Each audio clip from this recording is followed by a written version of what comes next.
Welcome to the ALTIS Podcast. I am your host, Stu McMillan.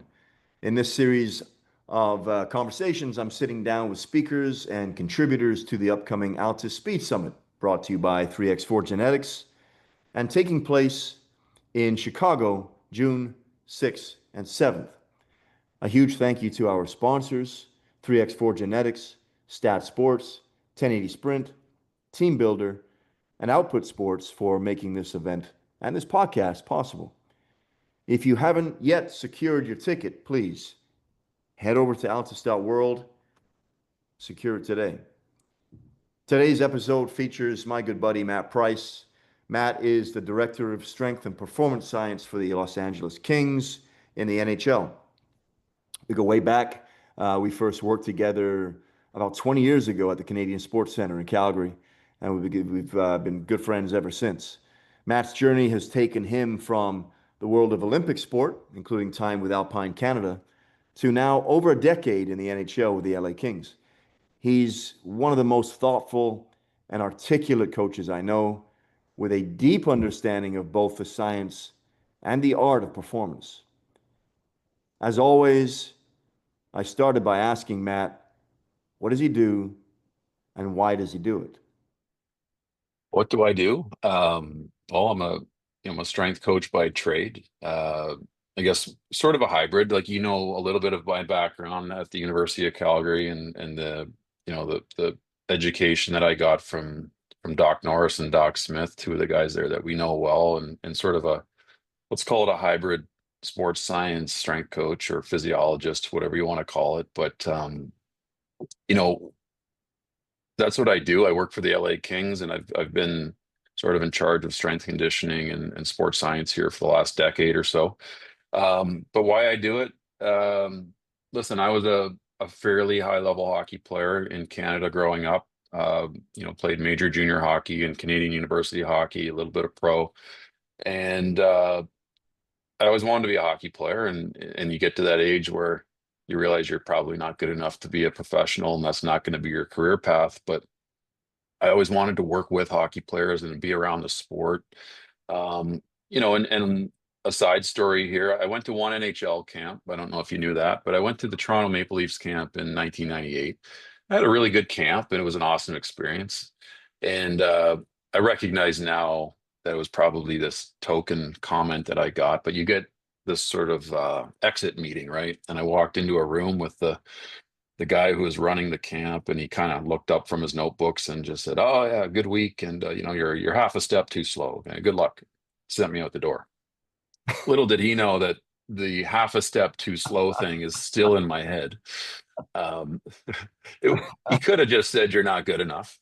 Yeah. But from there, as a hockey player, I loved the weight room. I loved being in the gym. I liked the idea that you could train, and then that would help improve performance. And I didn't know what I was doing and in the 90s when I was doing this, we had no direction. There was no strength coaches around where I was. But I went to university. I went to Acadia University and got around some really smart people there, and really fell into the kinesiology world, and this whole idea of, hey, you could help other players get faster. And dove into the mechanics of skating, and started to learn about the fundamentals of training, and that sort of set me on my path. That's how I ended up in Calgary eventually, and doing a master's degree there, and just wanting to pursue this life of helping hockey players realize their potential. And like I said, that comment, "You're half a step too slow," has really been sort of a common thread throughout my career, and to this day is still something that you know is heavily influencing the things that I'm doing and trying to do at a better level, and to help the guys that I work around. I remember we were talking about that last year, the half a step too slow thing. And we're like, what does Yeah, it even mean? You know what I mean? I don't I Like, don't know it's what it half a step means. Yeah, too slow, but what do I you know, mean? and I've been asked to help players get 3 steps faster here, which Uh-huh. really really pisses me off, because I was only a half a step too slow. But um, yeah, no, and I'm not naive enough to think that that was really the case there. But I think it's a relevant story, but it's also it's just enough to keep me going. It's Speed is so critical, and we'll probably touch on this later on, if not. But it's such an important quality in hockey and for all players, and to help anyone get a little bit faster, whether that's through things we do in the weight room or some of the things that we're trying to do on the ice now. It's a passion of mine, and I'm really fortunate that I get to dabble in that space here, which isn't always common in pro hockey. You when you went to Calgary, actually when you got your master's degree and started working in the field, it wasn't in hockey though. So No, it you wasn't. it was in alpine skiing, and could you ski? Like I don't even remember if you could ski. No, no, I couldn't ski. I had skied when I was a kid, like on a little hill back home in Ontario in Canada. So I wouldn't call it real skiing. Right. Um, yeah, so first camp we go down to South America. We're in Chile. They hand me some ski boots and some skis and all the gear, and they go, "Okay, you got a day to figure it out." And it was terrifying. And we're at 3,000 plus meters of altitude. And my legs were burning, and I'm hanging on for dear life, really. Um, but you get thrown into the deep end. You got to learn to swim, and I spent the next 7 or 8 years learning to ski with a bundle of gates on one shoulder and a giant drill on the other hand. Never once touched ski poles. So Wow. yeah. But no, listen, the the opportunity came up in Alpine as I was finishing my degree, and a mutual friend of ours, Dave Ellis, was involved, and he knew that there was going to be some changes, and I think they saw me as a good fit to go into that program. And uh, you know, from a high level view, you look at alpine ski racing and ice hockey, they don't look anything the same. But as you sort of zoom in a little bit, there's quite a few commonalities between the two, and you could start like with a ski, right? A ski's a lot like a giant skate. Right. Um, and there are times where you actually skate on your skis, but riding edges and sort of edge control and absorption of forces. But there's some similarities there, and then even the way they train, right? So like the ski races, anywhere from say 60 seconds, maybe 2.5 minutes in the downhill. Okay, well, that's the event. But if you look at how the ski racers train, right? It's multiple runs in a couple hours, right? It's high intensity, repeat intensity work, and that's a little bit similar to ice hockey players. They have to be strong, they have to be powerful, they have to be mobile, they have to be athletic. Their cardiovascular fitness has to be significant to be able to handle high training loads often at altitude, right? So for me, my hockey background kind of fit well with what they were trying to do from a physiology standpoint. In fact, the time I spent around ski racing really influenced my hockey philosophy too. When I kind of came back to it, there were some things that I really looked at differently. But yeah, my initial, let's call it, big sport experience was not hockey. It was with Alpine.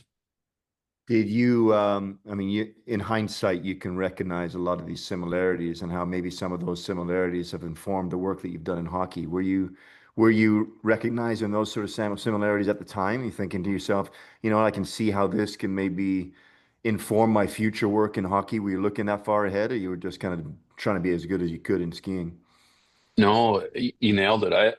Every time I'd have these little moments, because my whole life to that point had been in the sport of hockey. So I might, um, it kind of started with the equipment actually, like with ski racers, and maybe it's the same with your experience in bobsled, but the ski racers are in with their technicians and they're looking at their boot and the cantings and the stiffness of of different materials and the waxes and the edges, and they're looking at all this and they're ski testing. And I was like, man, these guys obsess over equipment. Like hockey players are like, oh, here's my skates, tie them on. I don't know how stiff, they don't know how sharp their skates are. There's all these things they're not really informed of. And I thought, oh, that's very different. And then we started to get into the training piece, and then starting to see similarities of the way they ski and the positions they have to hold or get into or out of. I said, oh, that would be really interesting with hockey players. Or why don't we do that in ice hockey? Like we're so focused on quad dominant exercises, and we've kind of forgotten about the posterior chain, which was really critical with ski racers, particularly around knee health and stability, right, with ACL injuries. So I think to your point, I was learning these lessons in real time, and every time I was making these little connections back to ice hockey. I always wanted to work in pro hockey, and that was my ultimate goal. But and there was no timeline for it, but it was like you said, in the moment, it was like almost instant connections of seeing these similarities. Were you, while you're going through this, were you always cognizant of the fact that, all right, this is a stepping stone for me? Like, Um, how active was it when you're trying to dig out all these lessons in what you're doing? All right, this I can put this away. Yeah, this is I'm going to be the future strength and conditioning coach of Calgary Flames, Toronto Maple Leafs, yeah. whatever, and I can use this. Or was it something that you're just because of the way in which you see the world movement, which is obviously hockey dominant? It was just something that came up. Yeah, no, I was really present in my role. I don't think I was thinking of it as a stepping stone. I really loved the job. I fell in love with the sport. I thought it was super badass what those athletes do, and um still follow it to this day. I think it, and like racing is a cool thing. There's just so much that goes into it. Margins of error are tiny. So I was very present, never really was thinking of it as a stepping stone, despite knowing that one day I wanted to work in hockey. In fact, after the 2010 games, I had gotten a call from a colleague who was going to be stepping away from his job with an NHL team, and said, "Hey, I think you should go for it. You'd be a really good fit." But I was actually transitioning from the women's program to the men's program, and I said, I'm not ready for it. I really want to take this program through a full cycle, and I think that's what's most important to me at the time. So I was in no rush to move on. I was in my early 30s.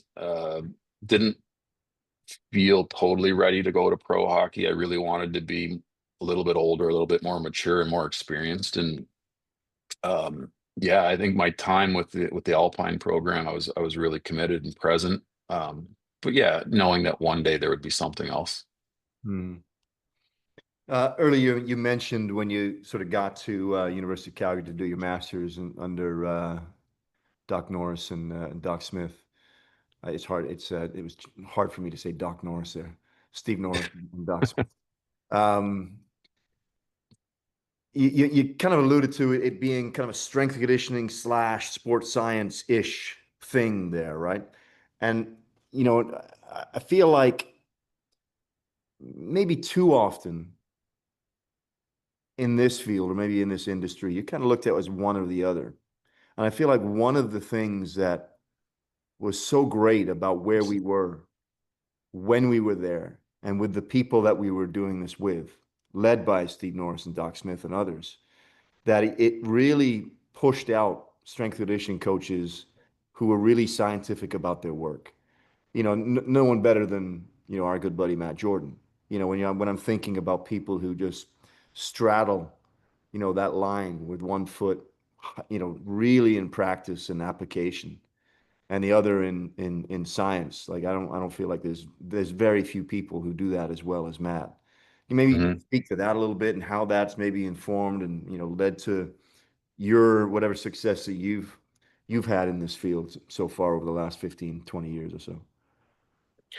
Yeah, I mean, it was a really incredible environment there. I mean, you go back to those times, that was for me, it was 2005 when I arrived. I know you guys had been there for 5, 10 years previous to me. I think what was cool about that place and the people involved at the time was in the grad program, incredibly rigorous when it came to the science piece, when it came to attention to detail, whether it was lab report writing or how you handled yourself in the lab itself, and the quality control around the equipment you're working with, and the quality of data, and everything down to how you presented and spoke. And it was incredibly rigorous. But at the same time, they had like you said, they straddled this line where we never lost sight of what we were doing it for. I think um, it was clear that the outcome wasn't to be really good in a lab and sort of be this sterile practitioner, but it was there to apply it to something and to help an athlete or a team perform at a higher level. And again, your experience would have been slightly different because when I was there, what yourself and Matt Jordan and Scott Ma and Dave Ellis and these other strength coaches that were there at the time, while you weren't a part of the program, you were sort of in the building down the hall. And so for me, my experience was I was learning the science piece and learning how to think that way and to behave that way and to act as a scientist or as a professional in that space. But at the same time, got to get my hands wet and learn from guys that were ahead of me in their careers and to see how they were operating at the highest level with the best athletes in the world. And so, yeah, back to your point, there was a really great balance, or straddling of those two lines where, yeah, you kind of get to experience the high level science, but again, like I said, never losing sight of what it's there for, what its purpose was, and it was to drive performance and in that world win Olympic medals.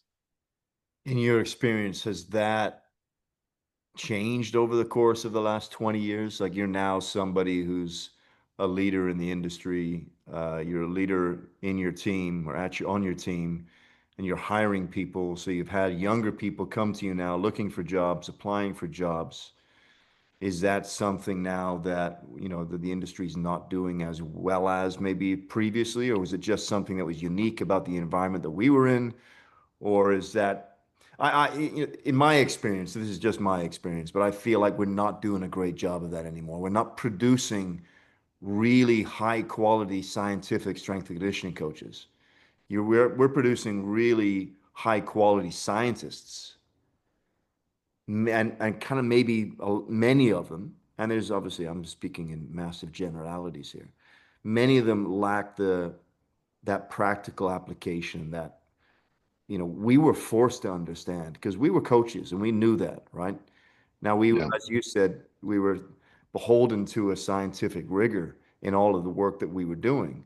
But it feels like now those poles are getting further apart. You've got the reductionist scientists on one end of that pole, and the other one, which is the strength and conditioning coaches that are writing their programs based on what they've seen in Instagram that morning. And that gap right. is getting wider and wider. Again, generalities. There's excellent strength and conditioning coaches that are coming out right now. That's, I'm just speaking in general based upon my experience and many of the kids that we have hosted over the course of the last 20 years. So I don't know. Remember, I guess I'm just asking kind of what's your experience in that? Yeah, I mean, I suspect you definitely come across more people, so your perspective on this might be a little bit more informed. What do I see? I don't feel like the rigor and the attention to detail is there as much as I would expect. I think maybe that's because I'm a product of that environment. I look at things very critically, and it could just be my own sort of the way I see things. I pick up on little details all the time. So I don't know if that's personality driven or partly because of the training we had in Calgary, but it, it's I don't know if it's as rigorous from the science side as I would hope it to be. This could also be, Stu, like I packed up my life into the back of a Honda Civic and drove across the country to go to a university, and I lived in that that building for 16, 17 hours a day, 7 days a week, right? And now you go online and you get a master's degree and you might not ever meet the people that are teaching you and there's no interaction with other students. I think that's a piece of it, right? Like there's a lot of letters out there now that came from institutions that don't have walls. So that might be another piece of it. But I don't think you're wrong. Like I don't think there's a ton of really high quality young people out there. Um, I don't think I know why, but there's definitely not a lot of them out there. There seems to be a few institutions that still produce, and uh, for example, one of the really good ones here in the US, at least when it comes to hockey S&C, is, we see a lot of people that have come out of Springfield College, right? That seems to have produced a lot of high quality people. And in Canada, it was Calgary, like the University of Calgary. If you look at, if we named 10 people that came out of that university, you'd be shocked, right? It's really, they're well-known names in the industry. So um yeah, I don't know is if it's getting better or worse, but I don't see a ton of people out there. Uh, and maybe maybe that's just getting old and crotchety and saying, Yeah, and it could well be the same with me. And I'm just getting older and grumpier, and the athletes I coach tell me that every day. But that's okay. Uh, yeah. Digging sort of back into why you do this. These are questions I always ask myself. Like, why am I getting up this morning to go and do this thing? What is this thing first? Like, and that changes over the course of our careers. It changes over the course of a week and a month and a year, obviously. And the why has also changed. Like, why do I do this today? Why am I doing this week, this month, this year, this quad, this season? So why you do the things you do today, or you've kind of got into why you do the thing, like why you ended up doing this thing, because you Mhm. were a failed hockey player, and you saw this, and you see that if you had somebody like you can, it's a typical story that many S&C coaches have, right? And that's sort of, yeah, and you love hockey, and it's the only sport that you've ever really been that interested in, and now you do it. Has your motivation or your why changed now that you've done it for the last, how long you been with the Kings now? 14 years? Yeah, 11 11 years. years. Yeah. Has it changed? Well, I guess one of the things that hasn't changed is I want to win. Okay. And so you can't win a championship working in a private setting. Have you You won can have while at, you've been Kings? I have not won anything. Nothing. You guys haven't won a Stanley Cup while you've been there? No, I came here immediately after they won. Obviously,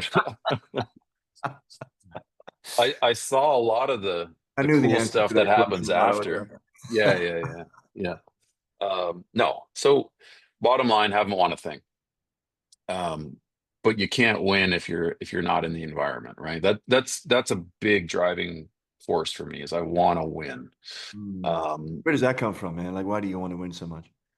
yeah, I think it's just competitive nature, right? And being around the sport my whole life and winning's awesome, right? Winning's fun, winning's like that's what competition and athletes and sports is all about. Like you don't like if we wanted participation medals, there's lots of places for you and I to go work and volunteer our time, but we don't. We want to work with the best of the best, and we want to challenge ourselves at the highest level and solve problems that are the hardest and work in the highest pressure situations. That's what drives me and um you know winning is the ultimate validation that you did something good in your field and helped your team, right? Um, so that really hasn't changed. But on the theme of winning, I think now having done this in the team environment for 11 years, what you realize is that wins and losses probably aren't a very good metric of how I'm doing my job, right? And I've been here with very, very good teams. I've been here with very bad teams. Like we've been at the bottom of the league and we've been at the top of the league. And it didn't result in a championship necessarily. But what it's caused me to do is sort of redefine winning. And how can we look at my staff or myself and what is a win for us, right? Um, and because ultimately I don't pick the players that are on the team, I don't coach the team on the ice, and there's a lot of things that are obviously outside of my control. Um, and so, constantly evolving and innovating and looking for new ways to do things, not just for novelty's sake, but what can we learn, and that sort of that ongoing pursuit of knowledge and deeper understanding and bringing that to the training environment. So whether that's in the gym or on the ice, and what else can we do move the needle and help these guys be their best. To me, those are wins. You know, if we end a season and we did nothing new, we didn't try anything new, that's a fail, that's a loss.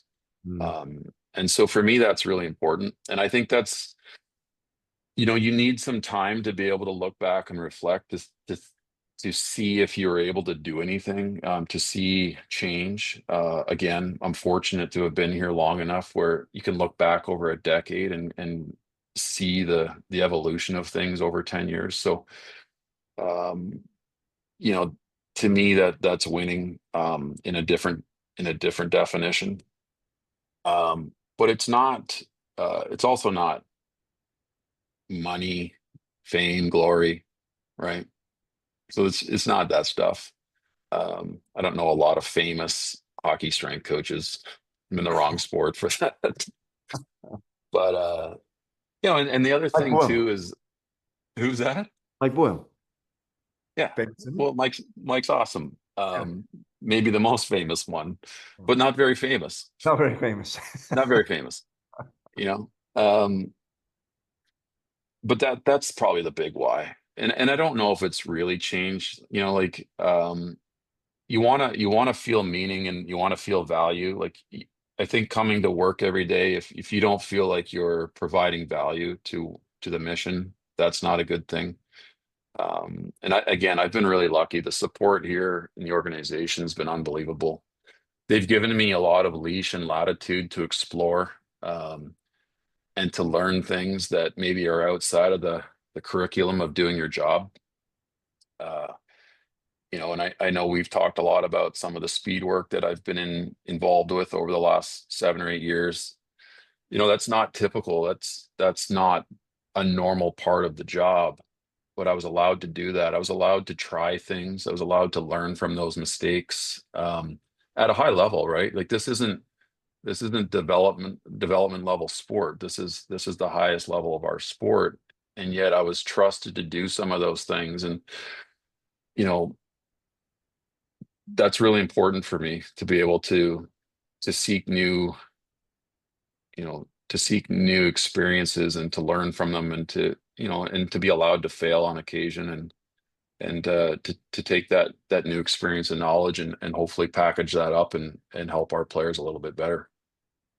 Have you had sort of consistent leadership above you kind of throughout that period that's allowed you to do that? Or I guess that would be the easiest way in which you or they could justify, hey, let's allow this strength coach to learn on the job and make mistakes doing things that we don't know anything about.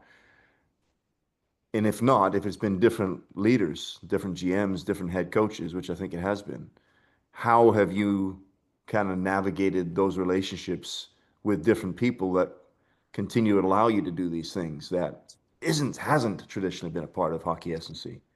Yeah, that's a good question. Okay, so quickly, I mean, we literally just hired a new GM today, so it'll be my third GM. The first GM that hired me, I worked for him for 3 years. The next GM was the assistant, so there was some continuity there. So there was some familiarity. So for 11 years, essentially the same leadership. Above them, the president, same guy. So for argument's sake, a lot of continuity. Um, and early on it wasn't handed to me, right? I had to plead my case. I had to find small victories. I had to find inroads to sort of show them what could be done differently or what might pay off if we try a different approach. And eventually, given the opportunity and those small opportunities, you got to hit a home run on, right? Like you can't kind of wishy-washy it and then say, it was okay. I think like they're going to shut it down. It's not worth their time or investment. But I think we hit some things out of the park early, which then gave you a little bit more, which then gave you a little bit more, and then it starts to snowball. And and to sort of backtrack on that, there's been, let's call it, two GMs, now a third, but there's also been 4 or 5 head coaches.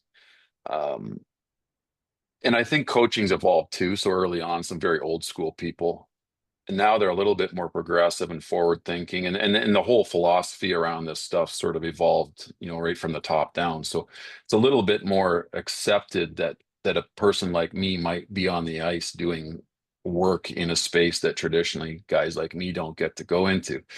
Um, but I think a decade of track record now helps, right? Like, so a new coach comes in and you say, okay, well, here's what I've been doing. Here's the type of program. Here's what it looks like. Here's the data I'm collecting. And this is how it informs my decisions. And here's some of the payoff. And they go, oh, good. I don't have to worry about that. Good. Yeah. I got enough crap to worry about. Right. I know that this piece is taken care of. And really that's what it comes down to. Everybody's busy, so the bosses have so much stuff to worry about. They don't want to have to micromanage the strength coach.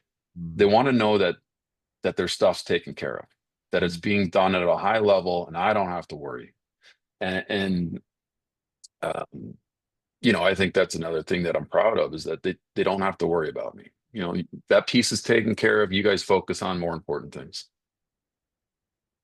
How do you get that across to you said a new GM starting today, or hired a new GM today? Have you, Yeah. assuming you've met the new GM or no? I haven't even met him yet. I haven't met him yet. So No, what's that process going to be like? You say, yeah, I think hey, Matt, I'm Billy. Hi, Billy, I'm Matt. What's next? Like, how are you going to get across to him, kind of, or tell him, show him your worth? Yeah, no, like everything, it's building a relationship. It's you know giving them some background on what's gone on in the past, and here's how things work or have worked. Do you feel pressure to kind of justify what you've been doing? Because Not at all. you haven't won in 11 years. Yeah, I know, right? Like everything we're doing has led to no results. It's failed, Um, man. yeah, yeah. Um, No, I don't feel any pressure to do that, and I feel confident in what I've done here. And you have to recognize that the boss is the boss, and they may see things differently, and that's fine. I think I think all you can do is show your body of work, and um, you know there's a bigger vision in place. Sometimes there's sort of the short term things that they're working on. It might be immediately there's roster changes or trades or signings and these types of things, and this team's got to win next year. But remember, in a any pro sports organization, particularly hockey or baseball, might be similar, where we've also got long term projects. We've got development athletes and draft picks, and there's a larger uh, uh, body of athlete that we're dealing with that, quite frankly, a lot of these things are more impactful on. So, trying to justify it, I don't think that we want to come in and all of a sudden change our approach with how we want to develop our young players and the things that we feel are important. Um, so specifically, if we're talking about the speed program or the speed work that we do, I doubt any new coach or GM is going to tell me that speed doesn't matter. We universally agree that being fast is a good thing, and if we have a pretty strong program in place that helps players get faster, why would we change that? And I would say at this point we're pretty far ahead in that space. I'm sure there's other teams that are in the same sphere, but feel pretty confident that we're at the forefront of that type of programming. And back to your point, it would seem odd if all of a sudden that wasn't important in our sport. Uh, and so I don't feel pressure to justify it. Feel pretty confident about that. Yeah. What does that look like? What does speed in hockey look like? Are you just guys taking them out to the track and putting on some spikes and doing some fly 20s? Uh, yeah. So knowing that you're poking at me here, that to be I'm not in poking at you. I know that yeah. maybe there's some people listening to this who think that's what speed in hockey looks like. Well, yeah. And so to be fair, that's what it looked like, right? Hmm. There was a time, and there's probably still a lot of people that do it, and that's fine. But speed work used to look like going down to the track or to the local soccer field and sprinting, or as you call it, fast jogging. So running as fast as you can over some length of distance, right? Yeah. But yeah, no, that was what it would look like. Save for the spikes. I don't think any hockey players were putting on track spikes. But it's evolved, right? So commonly we would be tasked with making a player faster, and it was, well, they need to sprint, Mhm. and they need to get stronger legs, or they need to squat more. There're these sort of like very general description of what they should do to get faster. And when I was younger, that all made sense to me, right? Like we should do some plyos, and we should do some back squats, and we should run fast over short distances. But what's changed is the way we do things is much more contextual, right? Like, so now, speed work, what that looks like for me is we put our gear on, we put our skates on, we go on the ice. Well, that's novel, right? So we actually go out on the ice and we practice being fast. Am I the best skating coach in the world? Absolutely not. I don't profess to be a hyper technical expert in skating, but where it started for us was, let's build more capacity and acceleration on the ice. Let's practice it, right? It's really, really fundamental stuff.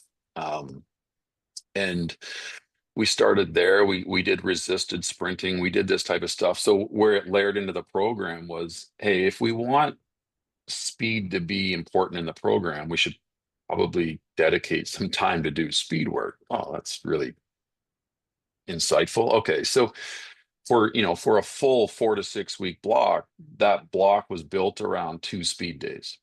Okay, so we generally train our athletes here Monday to Friday. Weekends are off. We would have Tuesday and Thursday speed sessions. So the week was built around having those two During the sessions season or off season? Sorry. during the off season. Yeah, During the off exactly. season. Yeah. During the off season. Um, and so we got really good with sort of getting the athletes bought in on that. Like, again, I know this sounds foreign, but they don't like putting their stuff on in their skates and their equipment on in the middle of July and going on the ice. But they started to understand it. And there was some reframing involved. Hey, we're not playing hockey. We're going on the ice to do speed training or power training or whatever we wanted to call it. Mhm. And we got a lot of buy-in, and the athletes understood what we were trying to do. And from there, it starts to evolve.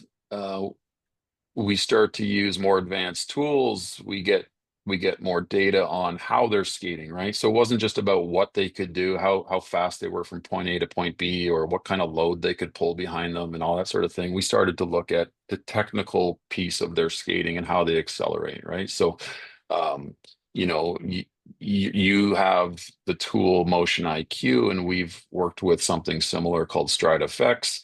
And we start to break down some of the key positions that they get through. We start to actually look at stride lengths and stride frequencies, and we start looking at glide times and push times, and now we're getting a better map of how they move and how they accelerate. And it's still in very fundamental tasks. Like, we're having a guy sprint from a dead stop across 20 meters. Now, rightfully so, a lot of people would argue you don't do that in a hockey game. Absolutely. But to me, that's just sort of a basic skill that underpins all of the other qualities that we want to work on down the road. So whether it's a flying 10 or a flying 20 or some sort of multi-directional acceleration or change of direction. Okay, so now it goes from off-season training on Tuesday, Thursdays, where it starts to evolve to something more in season in the competition season. And where this came from was spending some time around baseball teams and watching pitchers, right? So a baseball pitcher pitches every 5 days or whatever it is on some rotation. Well, they don't pitch every 5 days, they pitch every 2 or 3 days. But in between starts, they're in the bullpen, right? And they've got a prescription. Okay, so today you're going to throw 50 pitches, and we're working on two versions of a fastball. So they go in a very obviously it's a highly contextual environment. They're on a pitching mound. There's a catcher. They're throwing baseballs. They've got their stuff on. there's sports science staff around, there's technical staff around, and they go through a really structured pitching session, and that's in season. I thought, wow, that could actually be applied to what we do. So the conversation then with the general manager at the time was, what if we were to quote unquote have bullpen sessions in season? What if we were to layer in these technical sessions or these speed training sessions in season where they're feeling good in their gear, where their groins and their hips are adapted to skating already, and they're in a better position to potentially uh you know benefit and adapt from the stimulus instead of the off season where they're a little bit more at risk because they haven't been skating. So kind of layer out this concept, build out a schedule, and it looks like, hey, we could probably do 20 to 30 speed sessions in season, cut it off by March. So in the last 6 weeks, we're not touching it anymore. And this is what a session looks like. And so again, I know not all the listeners understand our sport, but if we practice at 11 a.m., my plan was to take some skaters out that needed this type of work at 10 a.m. We'd skate for 20 minutes. Okay. We could get 8 to 10 efforts in 20 minutes with a warm up, get them off the ice, let the ice get resurfaced because that's where we practice. It has to get clean. And then they reintegrate back to practice. What do you think of that idea? And they said, well, it sounds like an interesting idea. Let's try it. Right. So we try it with a couple athletes. It works great. Now, are we full blown? Did I get 20 to 30 sessions a year? No. But we started to normalize that process. So when we first started it 3 or 4 years ago, it was kind of foreign. You're doing what? You're going where? And then 2, 3, 4 years later, now it's like, oh, it's a speed day. I've got these 5 guys, we're out at 10. Yep, no problem. And then the player, instead of doing their work in the gym, they do their work on the ice. They get into practice, they feel sharp, they feel good. They've done these 8 to 10 efforts. So it's complementary to the practice, but it's also a better time and better situation for us to work on those qualities. So it's evolved, right? And now it's an in-season program more so than an off-season program. That's cool, man. You mentioned kind of buy-in there and how maybe you struggled to get that on the early days of that because the tradition doesn't say that this is what you do.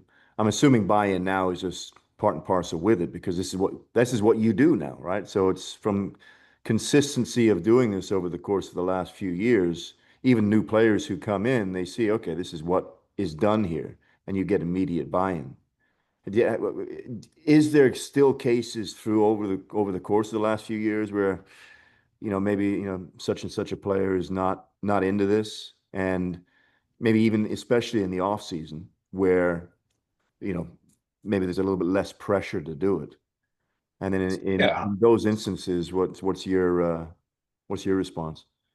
Well, first off, it's not mandatory, right? Like that's one of the things in pro sports is a lot of things are optional, let's say, right?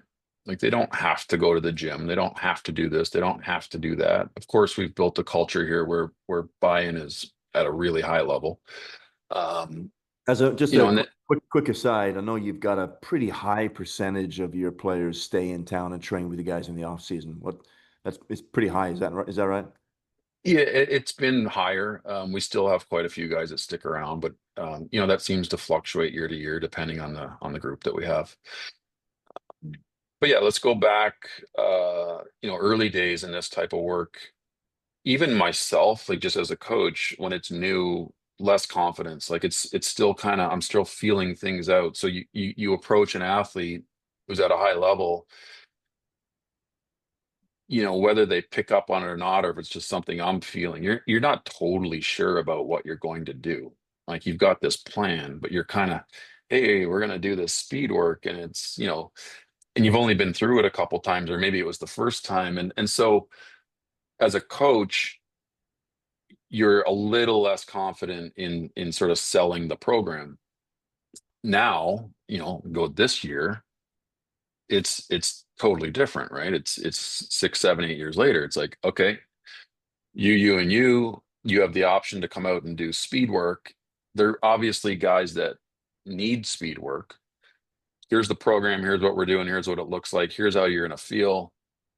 do you want to come and join me? And it's yes, yes, yes, yes, yeah. I'm not sure. Okay, no problem. Mm, I got my 4 or 5 guys. yeah. No problem. Um, the other piece to that is the players have evolved. Players are more informed. Players are uh, are more educated. Mm, They also understand that if I'm coming to them, like I'm not going to the fastest guy in our team who makes all the money and scores all the goals. This is the guy who's maybe in and out of the lineup that needs to find something else, to find another half step, whatever it might be, right? So they recognize that this is something that can help them, right? They're smart.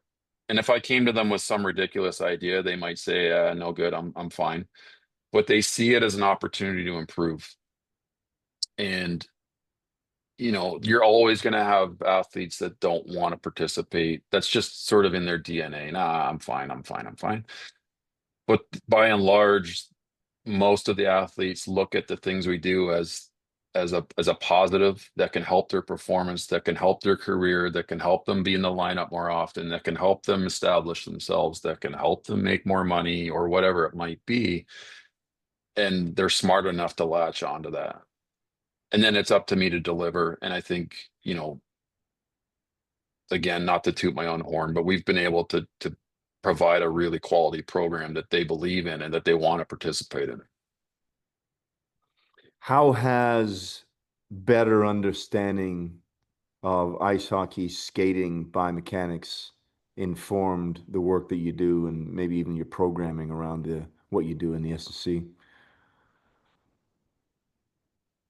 Yeah, it's funny, right? Like being around it my whole life and you just watch it. Like you look at video, you watch guys stand at the side of the rink every day. I've watched skating my entire life, or I've been skating, and you think you know something about it, and you kind of just have this general model of what skating is. And then when we start to break it down and we use the tools that we have at our disposal now, you start to realize, well, there's lots of ways to be fast. Maybe not lots. There's more than one way to be fast, and there's this sort of archetype and that sort of archetype. And oh, I thought this was really important and doesn't seem to be as important.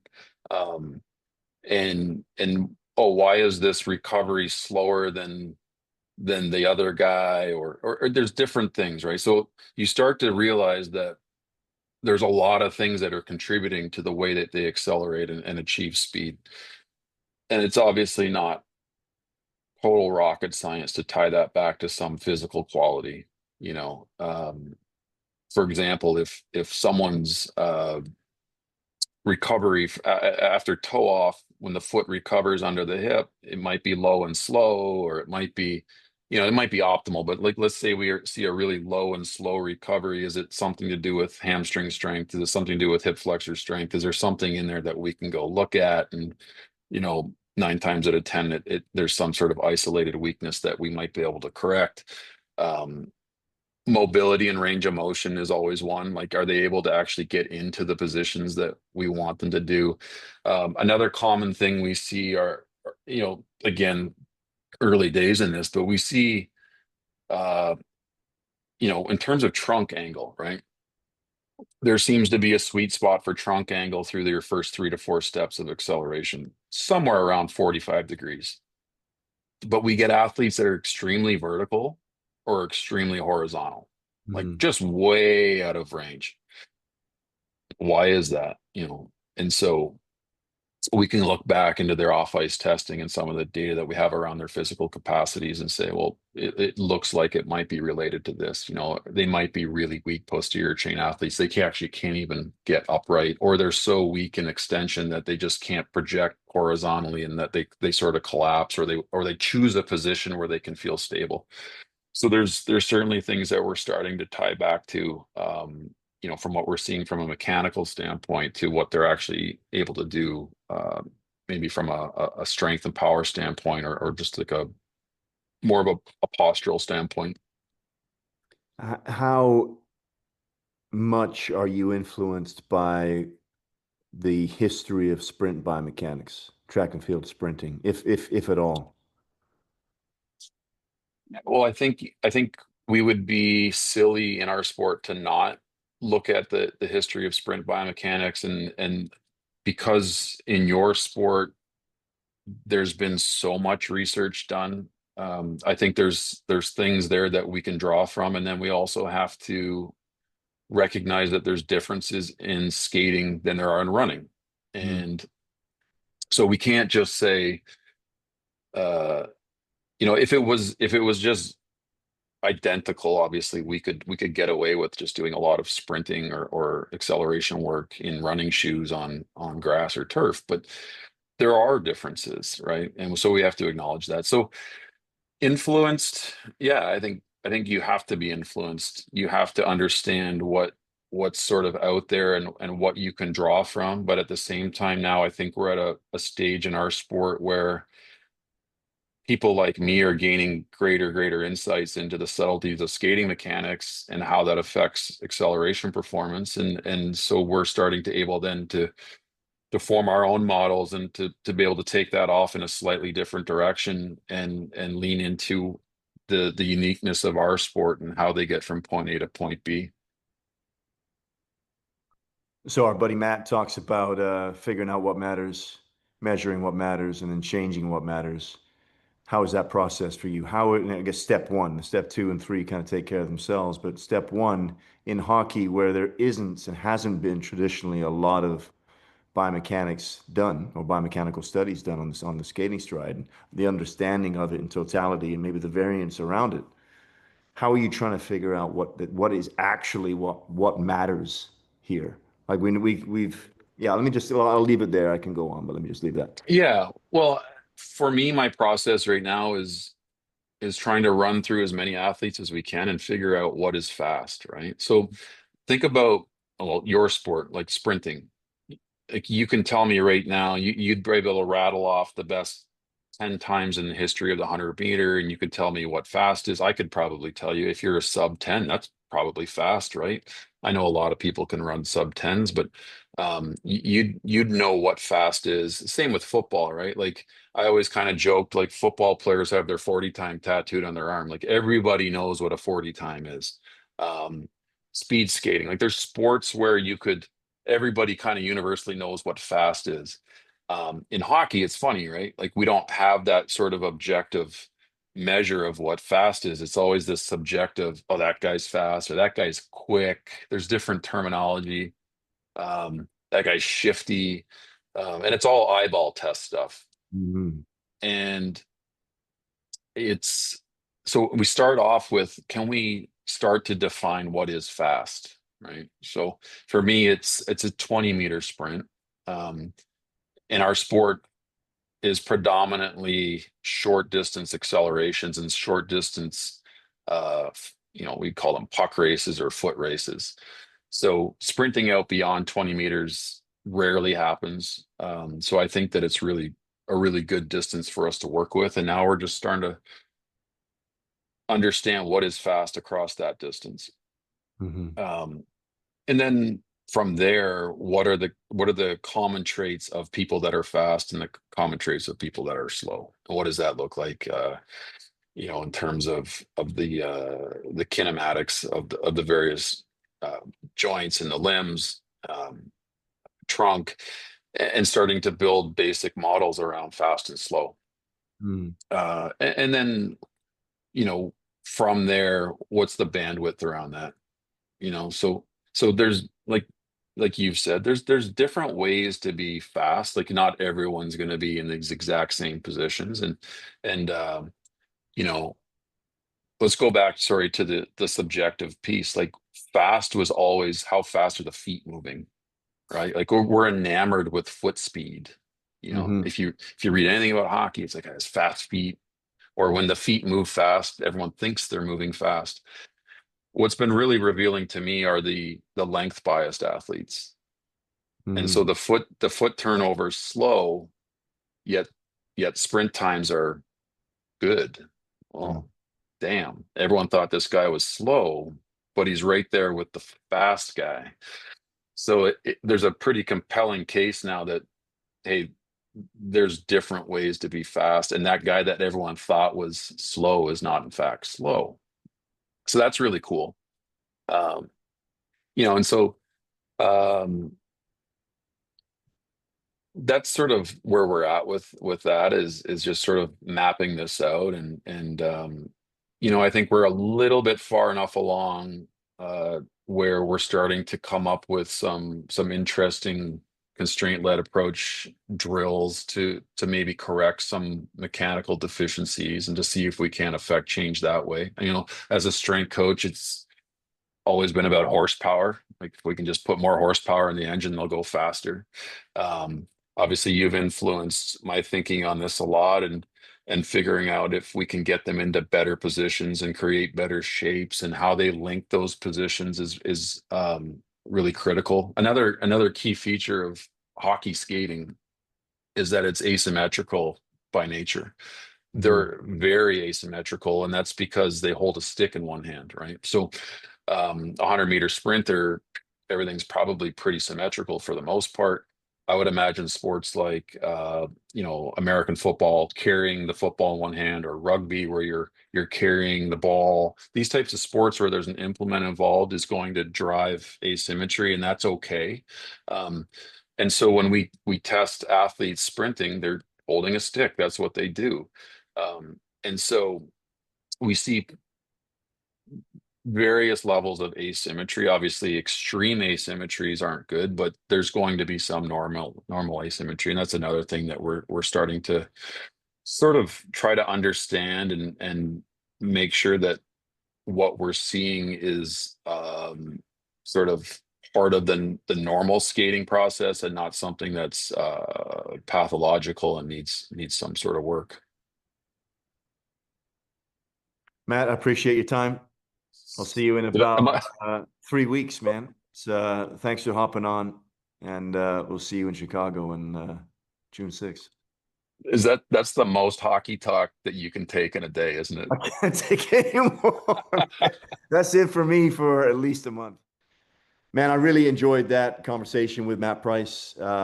We do that quite often, actually. Every time I go out to LA, we make sure we hook up for coffee. We have a lot of phone chats. He's a really sharp guy, really good practitioner. His insights into the nuances of performance across different sporting contexts are, for me, really important, really invaluable. Matt will be joining us in Chicago to talk about some of the work that he's done over the course of the last little while with the LA Kings. And he works in hockey, but his mind goes way beyond that. So even if you're not interested in hockey, like me, I don't care about hockey. Um, I still really enjoy my time talking to Matt, and I learn a ton from him, and I know you will as well. So make sure you come out and look out for his presentation. I'm really looking forward to it. Thanks once again for tuning in to the ALTIS Speed Summit Podcast, and a big thank you to our sponsors: 3x4 Genetics, Stat Sports, 1080 Sprint, Team Builder, and Output Sports for making the podcast and the Speed Summit possible. If you haven't secured your ticket yet, head over to altis.world and we'll see you in Chicago, June 6th, 7th, and 8th. Martin O'Reilly introduction.